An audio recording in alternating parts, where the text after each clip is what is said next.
تخيل لو دخلت مسابقة وقالوا لك إنك لو اشتغلت بجد لمدة 12 ساعة بس هتاخد راتب 83 سنة مقدم.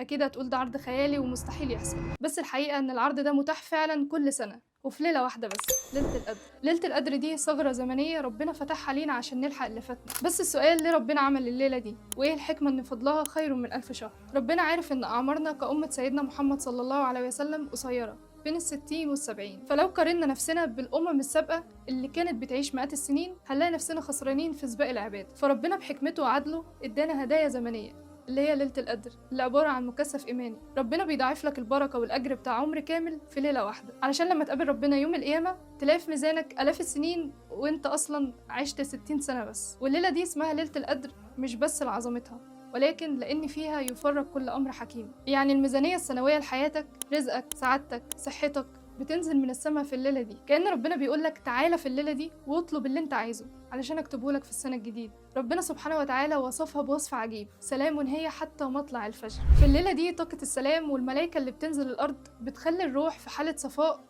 ما بيحصلش في أي وقت تاني. فوالله ربنا مش عايز يتعبك، ربنا بيدور لك على أي حجة علشان يغفر لك ويغير مصيرك. في حياتنا دايما في لحظة بتغير كل حاجة، قرار واحد، كلمة واحدة، مقابلة واحدة ممكن تغير مسار حياتك للأبد. وليلة القدر هي اللحظة دي مع ربنا. فما تقولش أنا ذنوبي كتير، ليلة القدر كفيلة تمسح اللي فات كله، غفر له ما تقدم من ذنبه. فهي رسترت لقلبك ولحياتك. الليلة دي مش محتاجة حد معصوم، الليلة دي محتاجة حد محتاج. ارفع ايدك للسما وقول: اللهم إنك عفو تحب العفو فاعف عني. الكلمة دي لو طلعت بصدق كفيلة تخلي السنة الجاية من حياتك أجمل مما كنت تحلم.